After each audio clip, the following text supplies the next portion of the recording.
Hello friends, welcome to Exampur. तो दोस्तों, मैं कुलजीत आज फिर आपका स्वागत करता हूं आपकी क्लास में द हिंदू एडिटोरियल की। दोस्तों, ये है 16 सितंबर 2019 और हम करने जा रहे हैं यूपीएससी स्टेट पीसीएस और अदर एग्जाम्स के लिए एडिटोरियल। देखिए, जैसा कि मैं हमेशा कहता हूं कि ये एडिटोरियल क्लास आपके दिमाग में एक समझ पैदा करेगा कि आपको आंसर कैसे लिखना है, और ओवरऑल पिक्चर के लिए भी ये क्लास बहुत इंपॉर्टेंट रहती है। क्योंकि ये आज देखिए, आप हिस्ट्री, ज्योग्राफी में कोई भी करंट अफेयर पढ़ रहे हो, लेकिन इसमें क्या कॉन्सेप्ट समझाया जाता है। जैसे बुक्स में कॉन्सेप्ट होता है, जैसे कि आप स्टैटिक की बुक्स में जीएस के राजनीति पढ़ते हैं, इकोनॉमिक पढ़ते हैं, अर्थशास्त्र पढ़ते हैं, उसी तरह से ये एक तरह का कॉन्सेप्ट होता है जो करंट में कॉन्सेप्ट चल रहा होता है। ये वही चीज़ होती है। ठीक है दोस्तों, एक छोटी सी न्यूज़ आई, वो कर ली, उसका फ़ायदा तो है, लेकिन उससे भी ज़्यादा कॉन्सेप्ट इसमें छुपा होता है। वो कहीं ना कहीं ये एडिटोरियल आधार बनते हैं उस न्यूज़ को समझने के लिए। तो ये एक बहुत इंपॉर्टेंट चीज़ है। दोस्तों, ये क्लास मेरी रोज़ सुबह 6 बजे होती है। तो हम चलते हैं आगे। तो दोस्तों, ये आर्टिकल हम करेंगे कौन से वाले या देख लें। देखिए, ये है ट्रांसपेरेंसी पर पारदर्शिता लाई गई है आरटीआई एक्ट के अंतर्गत राजस्थान में। ये उसके ऊपर आर्टिकल है। दूसरा,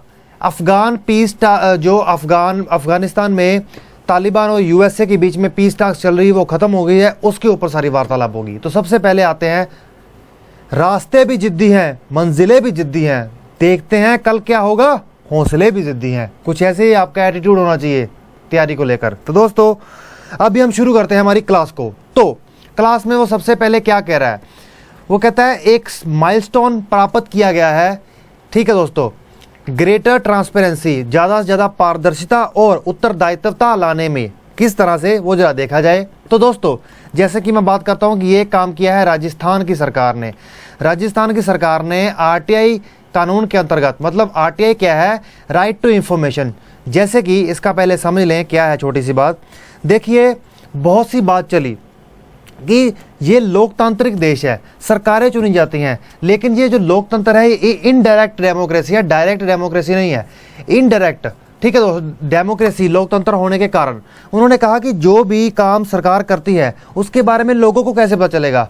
बहुत साल ऐसे चलते गए, लेकिन कुछ साल बाद ये आरटीआई का एक्ट पास किया गया, राइट टू इंफॉर्मेशन। मतलब कोई भी सिटीजन एक आके अपना फाइल कर सकता है एप्लीकेशन कि मुझे इस बात के ऊपर ये इंफॉर्मेशन चाहिए कि क्या हुआ, क्या नहीं हुआ, क्या है, क्या नहीं है।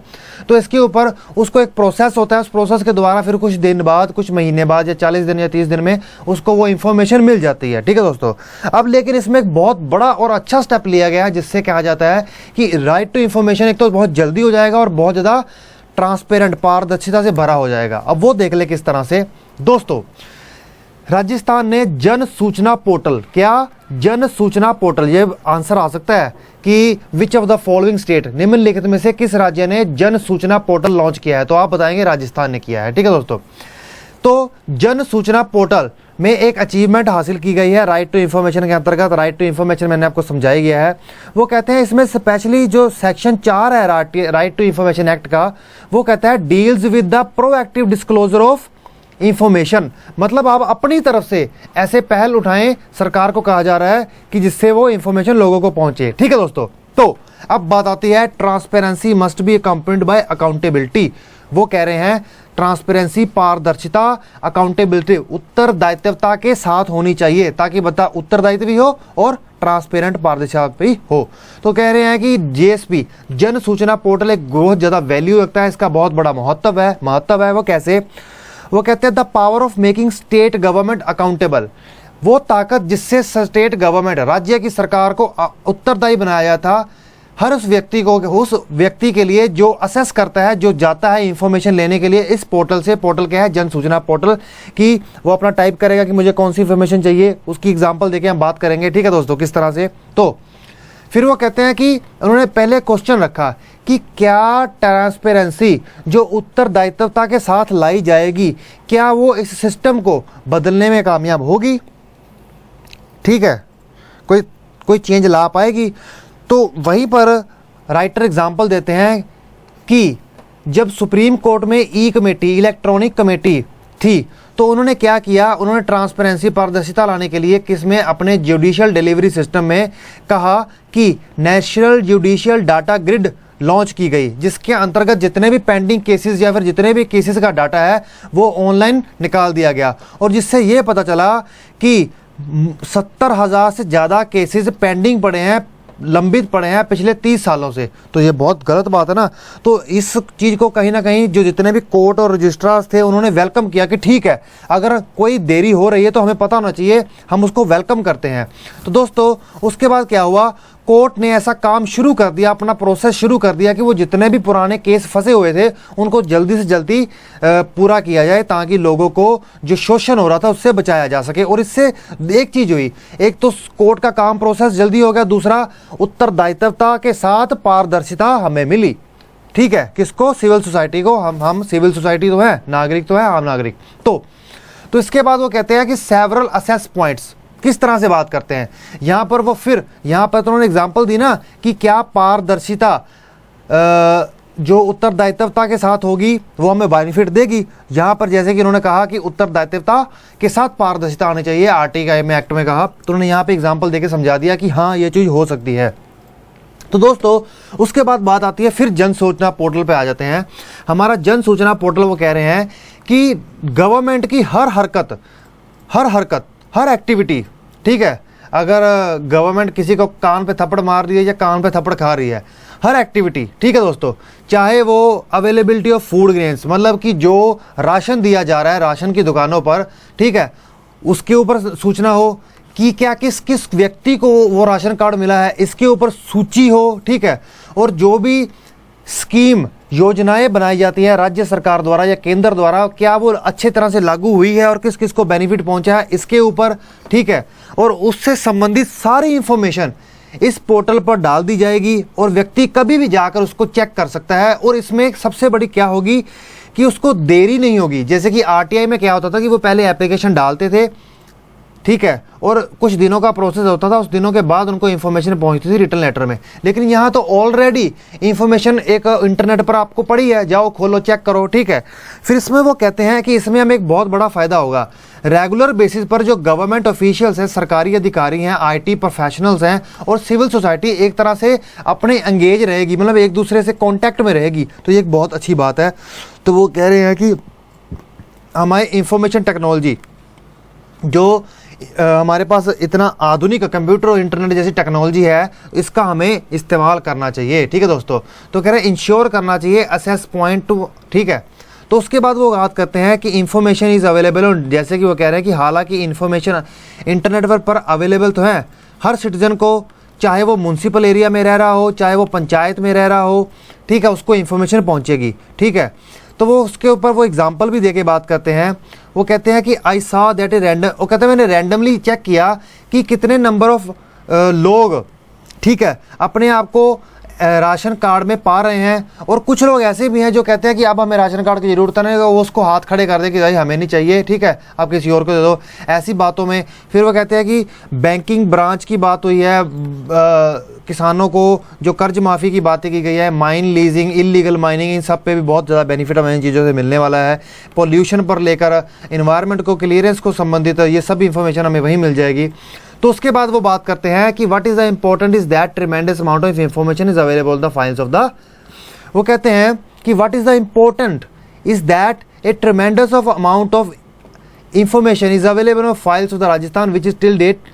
वो कहते हैं कि जैसे कि मैंने आपको बताया कि आरटीआई में पहले एप्लीकेशन फाइल की जाती है, तो यहाँ पे वो कह रहे हैं कि जो इन्फॉर्मेशन राजस्थान की फाइलों में पड़ी थी और फाइलें ऑफिस में पड़ी थी और उसके ऊपर मक्खियाँ, उसके ऊपर छिपकलियाँ घूम रही थी, अब वो सारी इन्फॉर्मेशन हमें इंटरनेट पे मिल जाएगी, ठीक है।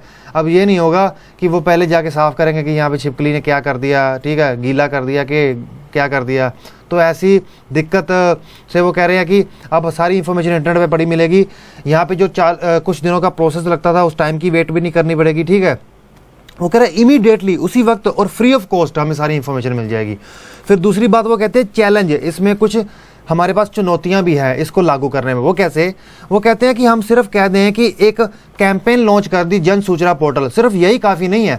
वो कहते हैं कि हमें इसे, तो इसके लिए वो कह रहे हैं कि रिगार्डिंग उसे मेंटेनेंस के इशू है कि लगातार क्या उसमें इंफॉर्मेशन जाती रहेगी, जो अपडेट होती रहेगी, ठीक है, क्या वो लगातार अवेलेबल होती रहेगी। तो उसके लिए वो कहते हैं कि ड्राफ्ट गाइडलाइंस इशू कर दी गई हैं हर सरकारी डिपार्टमेंट को, ठीक है, और वो उस डिपार्टमेंट को कह दिया है कि आपको लगातार निरंतरता से आपको ऑब्लिगेशन दे दी गई है कि ये इंफॉर्मेशन अपलोड कर देनी है। तो वो कह रहे हैं अधेरेंस टू द नॉर्म्स, जो कानून दिए गए हैं, स्टैंडर्ड दिए गए हैं, कि आप एक डिजिटल डायलॉग एडवाइजरी ग्रुप बनाया जाएगा, उनके द्वारा जो नॉर्म्स दिए गए हैं तो उसके ऊपर पूरा ध्यान दिया जाएगा। तो वो कहते हैं कि रिस्पॉन्सिबिलिटी आर कैरिड आउट।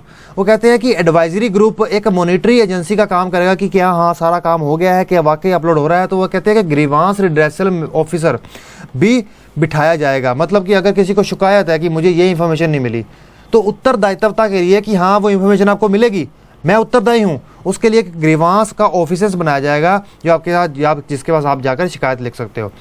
तो वो कहते हैं राजस्थान की गवर्नमेंट ने जो स्टेप लिया है सिटीजन्स को अवेयर करने के लिए एक फैसिलिटीज़ तैयार की जाइए, ठीक है। फिर वो कहते हैं कि it has been decided to host the Jan Soochna portal in D centre. देखिए आपको एक बात बता दूँ, ये पोर्टल कहीं ना कहीं बहुत रेवोल्यूशनाइज होने वाला है। एक तो हर व्यक्ति को पहले क्या करना था कि अपनी तरफ से हिम्मत करनी पड़ती थी, लेटर लिखो, फिर वो जमा करवा के आओ, फिर उसके ऊपर इंफॉर्मेशन मिलेगी, 36 घंटे धक्के खाओ, हैं, तो अब वो तो सीधा इंटरनेट पे जाएगा, उसको मिल जाएगा। तो ये कहीं ना कहीं दूसरे स्टेट के लिए, राज्यों के लिए एक तरह का क्या हो सकता है, ये दूसरे स्टेट और राज्यों के लिए एक तरह का हो सकता है कि आप भी ये करिए, ठीक है दोस्तों। तो यहाँ पर हमारा ये आर्टिकल पूरा होता है। तो आप क्या समझे कि एक जन सूचना पोर्टल बनाया गया। ये जन सूचना पोर्टल क्या है, जिसमें हर जन को सूचना दी जाएगी जो सरकार की गतिविधियाँ हैं, ठीक है, थप्पड़ खा रही है कि थप्पड़ मार रही है, ठीक है दोस्तों।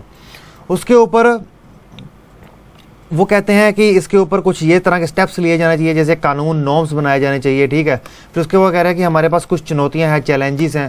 फिर उसके बाद वो कहते हैं कि क्या ये ट्रांसपेरेंट पारदर्शिता वाला सिस्टम उत्तरदायित्वता के साथ कामयाब होगा। ट्रांसपेरेंसी वाला सिस्टम क्या उत्तरदायित्वता के साथ, अकाउंटेबिलिटी के साथ होगा। तो उन्होंने एग्जाम्पल दे दी जुडिशरी की, हाँ न्यायालय में ऐसा हुआ था तो अच्छा हुआ था। यहाँ पे वो कह रहे हैं कि फिर ऑफिसर बिठाएंगे, तो ये सब बातें। तो हम चलते हैं आगे। अब हम चलते हैं हमारे नेक्स्ट पर। यहाँ पे कौन कौन है लाइन में, कतार में लगा है यूएस, अमेरिका, अफगानिस्तान और तालिबान। तालिबान और यूएस के बारे में मैंने आपको एक आर्टिकल बताया था, जिसमें मैंने आपको एक व्यक्ति के बारे में बताया था, जॉन बोल्टन। मैंने पिछली वीडियो में ये क्लास की है और बच्चों ने कहा कि जॉन बोल्टन, मैंने को बताया था कि ये वो व्यक्ति है कि दुनिया में अमेरिका के 10 से 8 देशों को नया नया ताज़ा दुश्मन बना देने का काम उस व्यक्ति ने किया, ठीक है। तो चलो अब बात आती है हमारे नए आर्टिकल की। अब लेकिन बात सीमित रहेगी अमेरिका और अफगानिस्तान और तालिबान को लेकर। अब तालिबान क्या है, दुनिया में उसको आतंकवादी ग्रुप घोषित किया है। अमेरिका ने अपनी सेनाएं भेज रखी हैं और सेनाएं को वो वापस बुलाना चाहता है। अब जैसे कि मैंने पिछले आर्टिकल में बताया था कि क्या हुआ, देखिए अमेरिका ने दुनिया भर के देशों में, ईरान, सीरिया जैसे देशों में, इराक, सीरिया जैसे देशों में और अफगानिस्तान में जहां आतंकवादी गतियां हो रही थी, ठीक है, वहां पर उन्होंने अपनी सेनाएं भेजी थी। अभी भी उनके कहते 14,000 सैनिक अफगानिस्तान में थे। तो जैसे कि डोनाल्ड ट्रंप ने जीतने के लिए बहुत सारे वादे किए थे, जैसे कि नेता लोग करते हैं, पूरे कितने करते हैं पता नहीं, यहाँ भी एक पता चल रहा है कि पूरा नहीं हो पाएगा। तो नेता लोगों के वादों में से ट्रंप का एक वादा था कि मैं जितने भी, क्योंकि लोग चाहते थे कि हमारे बच्चे बहुत मर रहे हैं बाहर, तो वो उनको बचाना चाहते थे। तो उन्होंने कहा कि देखिए ठीक है, हम आपके बच्चे बचाऊंगा, वापस लेके आऊंगा, आप मेरे को वोट डालो। तो ट्रंप को बड़ी ज़बरदस्त वोट डाली, ठीक है। अब यहाँ से मुद्दा शुरू होता है असली। अब क्या हुआ, अब इसने अपने सैनिकों को वापस बुलाने के लिए तालिबान के साथ पीस टॉक शुरू की थी, शांति वार्ता शुरू की थी। आपने अक्सर न्यूज़ में सुना होगा। लेकिन अब क्या हो गया, अब तो पूरा का पूरा लफड़ा हो गया भाई साहब, बड़ा पूरा लफड़ा हो गया। क्या लफड़ा हो गया, क्या था कि स्टोरी यहां से शुरू होती है। इनकी पीस टॉक वार्ता चल रही थी, कहीं दोहा में, कभी कतर देश में। लेकिन साथ के साथ तालिबान अमेरिका के ऊपर प्रेशर बनाने के लिए लगातार आतंकी हमले करता जा रहा था। लेकिन जैसे कि उन्होंने एक शर्त रखी थी अपनी पीस टॉक के एग्रीमेंट में कि जब तक हमारी पीस टॉक की एग्रीमेंट चल रहेगा तब तक सीज फायर हो जाएगा। सीज फायर मतलब गोलीबारी नहीं चलेगी, कोई किसी को मारेगा नहीं। लेकिन तालिबान नहीं रुका, वो तो तालिबान है। तो यहाँ से अब बात शुरू होती है इस तरह से कि ट्रंप ट्वीट करके ये बोल देते हैं, क्योंकि ट्रंप के ट्वीट बड़े मशहूर हैं, वो ट्विटर पे ट्वीट कर देते हैं अक्सर ही। तो इन्होंने ट्वीट किया, तो उन्होंने कह दिया कि अब ये शांति वार्ता रोक दी गई है। क्यों रोक दी भी है? तर्क उन्होंने ये दिया कि देखिए, जैसा कि हमने कहा था कि शांति वार्ता रोकी जाए, तो जब तक शांति वार्ता हो रही है, पीस टॉक्स हो रही है यूएसए और तालिबान के बीच में, तब तक कोई भी गोलीबारी नहीं चलेगी, कोई हत्या वगैरह नहीं होगी, कोई बॉम्ब ब्लास्ट नहीं होगा। लेकिन तालिबान तो तालिबान, उन्होंने अमेरिकन सोल्जर मारा, राइटर जैसा कि बोल रहे हैं, और सुसाइड बॉम्ब अटैक किया। तो इसके और ऊपर से कहा कि हाँ जी भाई साहब, हमसे कोई कम नहीं। तो ऐसा कुछ हुआ तो उन्होंने ये पीस टॉक को रोक दिया। हालांकि ट्रंप ने साथ में ये भी बोला कि हमने अफगानिस्तान के इस वक्त के चल रहे प्रेसिडेंट राष्ट्रपति अशरफ गनी और वहाँ के जो तालिबान के हेड थे वो खुद वहाँ पे जो अमेरिका का एक कैंप बनाया हुआ है, जहाँ पे उसके ट्रूप्स रुके हैं, उसकी सेना रुकी है, टुकड़ी रुकी है, कैंप डेविड नाम है उसका, उस डेविड कैंप में वो वार्ता होनी थी, लेकिन क्योंकि उनकी हरकतों की वजह से वो कहते हैं वार्ता रोक दी। ठीक है, अब वहाँ बात आती है एग्रीमेंट कॉन्टोर्स की। एग्रीमेंट कॉन्टोर्स में वो क्या कहते हैं, देखिए, वो कहते हैं कि जो एग्रीमेंट दिया गया, जिस एग्रीमेंट के तहत सारी वार्ता, जिसमें कुछ राउंड्स ऑफ टॉक्स होनी थी, मतलब लगातार वार्ता होनी थी, हाँ जी आज वार्ता, कल वार्ता, परसों वार्ता, यहाँ पे ये डिसीजन, वहाँ पे वो डिसीजन, यहाँ जोड़ा, यहाँ तोड़ा। तो वो कह रहे हैं कि जो वार्ता के अंदर सीलेंट डिटेल्स थी, वो डिटेल्स की कॉपी दिखाई तो गई अफगानिस्तान के ऑफिशियल्स को, लेकिन अधिकारियों को या फिर गवर्नमेंट को कह लीजिए, पर उसको उन्होंने कॉपी को उनको दिया नहीं। ठीक है दोस्तों, गवर्नमेंट ऑफ अफगानिस्तान को उस कॉपी को नहीं दिया। हालांकि एक प्राइवेट टेलीविजन को, ये टीवी रिपोर्टर जो चैनल होते हैं पत्रकारिता वाले, उनको कुछ डिटेल्स दे दी, जिसमें उन्होंने ये भी बताया था कि हमारे कितने सैनिक वहाँ हैं और कितने निकालने हैं हमें। ठीक है, एक कितने टाइम बेसिस में, ये भी एक बात की गई। फिर उसके बाद उन्होंने ये भी कहा कि it also include timeline of 2 weeks to kick start intra Afghan talks. Intra Afghan talks जो मतलब अफगानिस्तान के अंदर मतलब कि जैसे गवर्नमेंट है या ऑफिशियल्स हैं या नॉन ऑफिशियल्स है या तालिबान है, लेकिन जैसे कि तालिबान तो सीधे अक्षर पर अफगानिस्तान से, और अफगानिस्तान की सरकार भी उनसे बात करना नहीं चाहती थी, और उसके ऊपर से क्या हो रहा था, सुसाइड बॉम्ब होने शुरू हो गए, क्योंकि तालिबान चाहता था कि अमेरिका के ऊपर प्रेशर बने, तो इसलिए वो अपने जो गतिविधियां थी वो बहुत बढ़ा रहा था। अब जैसे कि हमें पता है कि देखिए कहाँ है अफगानिस्तान, ये है अफगानिस्तान देश। ठीक है, एक मिनट ब्लैक कलर का ले लें ताकि आपको पता चल जाए। ठीक है, क्योंकि अफगानिस्तान छोटा सा है। देखिए, ये तो है अमेरिका, ये है अमेरिका, और ये है अफगानिस्तान। ठीक है, ये है अफगानिस्तान। अब देखिए, यहाँ पे सारा मसला चल रहा है और इंडिया के पास है, और पाकिस्तान तालिबान का कहीं ना कहीं ISI के द्वारा सपोर्ट करता है। तो यहाँ से अब बात चलती है आगे। ये देखिए मीटिंग करते हुए बेचारे। तो अब बात आती है आउट ऑफ द सिंक। वो कहते हैं कि जो भी वार्ता चली, कहीं ना कहीं वो वार्ता एक तरह की वन साइडेड वार्ता थी, क्योंकि एक तरह से ट्रंप की तरफ से वो कहते हैं कि इसमें एक प्रयास था, क्योंकि वो क्या चाहते थे, वो चाहते थे कि एक तरह का उनका गोल था कि वहाँ से ट्रूप्स को किसी तरह से निकाल लिया जाए नवंबर 2020 से पहले जो अमेरिकी सेनाएं वहाँ पे रुकी है। ठीक है, और वो साथ में ये भी चाहते थे तालिबान से गारंटी कि किसी तरह से भी आतंकवादी गतिविधियों का लिए अफगानिस्तान की धरती को अमेरिका के खिलाफ इस्तेमाल नहीं करने दिया जाएगा। तो वो साथ में ये भी चाहते थे। तो वो कहीं ना कहीं कह रहे हैं कि एक तरह की वन साइडेड टॉक ही थी, कोई उनकी तरफ से कोशिश ज़्यादा थी, दूसरे एलिमेंट्स तो कोई ज़्यादा कॉन्सिडर नहीं कर रहे थे। जैसा कि मैंने आपको पहले ही बताया कि कॉम्प्रिहेंसिव सीज फायर का मतलब है कि जो फायर चल रहा है उसको सीज कर दो, वहीं रोक दो, अब कोई ना। तो कहते हैं जो कॉम्प्रिहेंसिव सीज फायर है उसको कहीं ना कहीं उन्होंने कम करके क्या कर दिया कि वहां पे वायलेंस फिर भी चलती रही। जो इंट्रा अफगान टॉक्स थी, मतलब अफगानिस्तान के अंदर ही टॉक्स थी, चाहे अफगानिस्तान गवर्नमेंट है या फिर तालिबान है। ठीक है, तो यहाँ पे भी कहते हो कहीं ना कहीं इतना फायदा नहीं हुआ।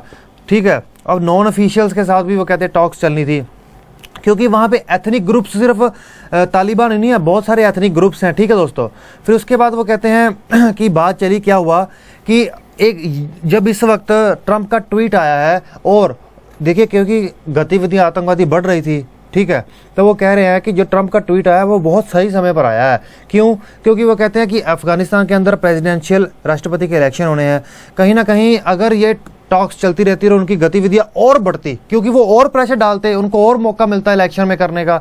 तो उन्होंने कहा कि ये बिल्कुल सही टाइम पे रोका है, नहीं तो जो वहाँ पे इलेक्शन होने थे वो मीनिंगलेस हो जाते, उनका कोई मीनिंग ही नहीं रहता। तो कहते एक डर ये भी है कि अमेरिका ये कोशिश करता है या फिर अफगानिस्तान में किसी भी आउटसाइड प्लेयर के द्वारा ये कोशिश की जाती है कि वहाँ पे एक तरह की इंटीरियम गवर्नमेंट बिठा दी जाती, जिसमें कहीं ना कहीं ज़्यादा ताकत तालिबान को दे दी जाती, ठीक है। लेकिन और एक तरह का इल्यूजन, एक तरह का झूठ क्रिएट किया जाता, एक तरह का झूठ क्रिएट किया जाता, एक तरह का धोखा किया जाता कि हाँ शांति हो चुकी है और वहाँ से अमेरिका अपनी फोर्सेज निकाल लेता, लेकिन वो भी नहीं हो पाया। लेकिन कहीं ना कहीं जो यूएस के प्रेसिडेंट ट्रंप थे, राष्ट्रपति, वो भी कहीं ना कहीं ये चाहते थे। देखिए मैं लगातार बोलता जा रहा हूँ, क्या करूँ, बोलना ही पड़ता है, कंसेप्ट तो समझाना ही है ना, और जल्दी जल्दी भी समझाना, आपका टाइम भी इंपॉर्टेंट है। तो कहीं बोर तो नहीं हो गए? पानी शानी पी लो यार, चाय शाय रखिए तो वो भी पी लो, सुबह का टाइम है, कुछ पानी पीते हैं, कुछ चाय पीते हैं, कुछ दूध पीते हैं, कोई क्या पीते हैं, कोई दौड़ वोड़ मारते हैं। तो कह रहे एक तरह का धोखा क्रिएट करने की कोशिश की जाती, लेकिन कहते हैं कि उससे ये भी हो सकता था कि तालिबान की वहाँ पे पोजीशन स्ट्रांग हो जाती, हो सकता था कि वो बाद में किसी बात से अपने पीछे हट जाता, हो सकता था कि अफगानिस्तान में इतनी स्थितियाँ ख़राब हो जाती कि वहाँ पे सिविल वॉर तक हो जाती, ठीक है। फिर उसके बाद वो कहते हैं कि जो ये एग्रीमेंट हुआ, जिसमें ऊपर कहीं ना कहीं वो कहते हैं कि ट्रंप ने एक ऐसा इस तरह का वन साइडेड टॉक्स की, ये वो कोशिश कर रहे थे कि ताकि ट्रूप्स निकल जाए, तो इसका बहुत ज़्यादा क्रिटिसिज्म हुआ, इंडिया ने भी किया और यूएस में भी हुआ। वो कहते हैं कि एक तरह का नेगोशिएटेड विड्रावल था, कि एक तरह की बात शुरू कर दी और बात शुरू करते अपने ट्रूप्स को निकालना शुरू कर दिया, तो कहते हैं एक तरह का दिखावा ही था ये। तो उसके बाद वो कहते हैं क्या बात होती है, वो कहते हैं कि कहीं ना कहीं his tweet at least had the virtue of pulling Afghanistan away from the brink of disaster. कहते हैं कि उसके ट्वीट ने कहीं ना कहीं अफगानिस्तान को डिजास्टर से बचा लिया है, जो ये पीस टास्क चल रही है, क्योंकि अगर तालिबान वहाँ पे फिर पावर में आ जाता तो पता नहीं वो क्या करता, ठीक है दोस्तों। फिर वो कहते हैं कि जो खलीलजाद थे, जो अमेरिका के एनवॉय थे, जो तालिबान से बात कर रहे थे, तो वो भी कहीं ना कहीं कहते हैं उनकी टास्क को अबॉर्ट कर दिया गया, रोक दिया गया। फिर वो कहते हैं कि जो ये स्टेप लिया गया ना ट्वीट करने वाला, इसको उतना पक्का स्टेप ना माना जाए, क्योंकि जो ट्रम्पियन स्विंग वो कह रहे हैं, एक शब्द यूज कर रहे हैं ट्रम्पियन स्विंग, जो ट्रम्प है ना, उनका पता नहीं कि रात को क्या सो रहे हैं और सुबह दिमाग में क्या है तो क्या ट्वीट कर डाला। तो कहते हैं उनका तो ये सिस्टम है, तो इसको कहीं ना कहीं वो नहीं ले। फिर वो कहते हैं रोल फॉर इंडिया और दूसरे दुनिया का अफगानिस्तान को जब पीस वार्ता रुक चुकी है तो क्या रोल हो सकता है। सबसे पहला तो वो ये कह रहे हैं कि अफगानिस्तान में अथॉरिटीज को securities forces should be supported. Afghanistan की अथॉरिटी और वहाँ की सुरक्षा बलों की इतनी मदद करनी चाहिए कि वहाँ पे अच्छे तरीके से इलेक्शंस हो सके, ठीक है, ताकि अफगानिस्तान की सोवरेनिटी के कंसर्न से वो बचा जा सके। ये इंडिया कहते हैं रोल प्ले कर सकता है। दूसरी वो बात ये करते हैं कि एक तरह का it count strong foundation for task, जो वार्ता है उसके लिए एक स्ट्रॉन्ग फाउंडेशन की जरूरत है, जिसमें वो अफगानिस्तान द्वारा, अफगानिस्तान आउंड और अफगानिस्तान कंट्रोल्ड वार्ता हो, ठीक है। ये नहीं कि दोहा में हो रही है, मॉस्को में हो रही है, इस्लामाबाद में हो रही है, ठीक है। तो इस चीज़ से बचने के लिए कहते हैं इंडिया इसमें बहुत अच्छा रोल प्ले कर सकता है, ठीक है। तो एक फाउंडेशन स्ट्रॉन्ग होनी चाहिए कि वार्ता रुके ना, अच्छे से हो जाए। फिर वो थर्ड कह रहे हैं free from elections, the Afghanistan government should take the lead in forging. वो कहते हैं कि इलेक्शंस को ध्यान से हटा दो पहले थे। वो कहते हैं कि अफगानिस्तान की आम जनता में जो शांति चाहती है, वहाँ पे एक तरह का कंसेंसस, आम सहमति खड़ी करने की कोशिश करनी चाहिए वहाँ की गवर्नमेंट को, टॉक्स को लेकर, सहमति को लेकर, ठीक है। फिर उसके बाद वो चौथी बात क्या करते हैं, international community should support this process. International community को इस प्रोसेस को सपोर्ट करना चाहिए। और वो दूसरी तरफ कहते हैं कि तालिबान हमेशा कहता है कि जो कुछ भी हम कर रहे हैं, तालिबान हमारे अफगानिस्तान के लिए कर रहे हैं, हमारे राष्ट्रवादिता के लिए कर रहे हैं। तो वो कहते हैं इस वक्त तालिबान के पास भी मौका है कि वो ये शो करे कि हाँ वाकई राष्ट्रवादी हैं और जो पाकिस्तान के ISI के तले बैठकर काम ना करें। तो पांचवी वो बात ये कहते हैं, फिफ्थ बात पांचवी कहते हैं कि resumed US military person, US की मिलिट्री के प्रेशर है ना अफगानिस्तान के ऊपर इतना ज़्यादा नहीं है अभी, तो वो बनना चाहिए ताकि वो काम हो सके। फिर वो कहते हैं कि Afghanistan future is in its ability to stand. वो कहते हैं कि अफगानिस्तान का फ्यूचर उसके खुद आर्थिक सक्षमता में छिपा है, ठीक है, चाहे उसमें इन्वेस्टमेंट करके किया जाए और साथ में उसको इतना रेवेन्यू जनरेट हो कि अपनी मिलिट्री को ताकतवर कर सके, ये सब चीज़ें, ठीक है दोस्तों। तो यहीं पे हमारे 2 आर्टिकल पूरे होते हैं। तो वो कहते हैं इंडिया की वो एक और बहुत बड़ी बात कहते हैं, ये देख लो हमारे मोदी जी की, वो कह रहे हैं कि ट्रंप के साथ भी काफ़ी अच्छी बनती है और व्लादिमीर पुतिन के साथ भी अच्छी बन सकती है। तो इन 2 बड़े अधिकारियों के साथ एक तरह का वो इन्फ्लुएंस डालते हैं, प्रभाव डाल के एक ऐसा पॉलिसी अरेंजमेंट तैयार कर सकते हैं अफगानिस्तान में जिससे कि शांति आए और इससे इंडिया को ही फ़ायदा होगा। और यही हमारे 2 आर्टिकल हैं। जैसा कि मैंने आपको पहले बताया कि ये एक तरह के, जैसे कि आप करंट अफेयर को समझने के लिए आपको राजनीति की, पॉलिटी की बुक पढ़नी जरूरी है, इकोनॉमिक्स की बुक, इकोनॉमिक्स समझनी जरूरी है, या फिर दूसरी क्लासेस होती हैं, ठीक है, हिस्ट्री की बुक पढ़नी जरूरी है उसके हिसाब से।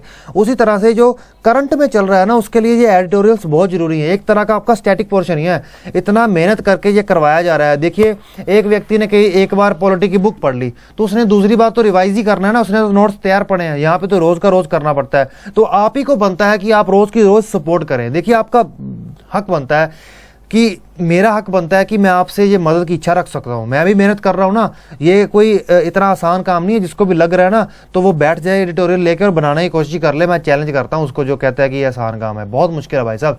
तो दोस्तों, इसी के साथ मैं आपका एग्जामपुर में आने के लिए थैंक्स करता हूँ। Okay friends, bye.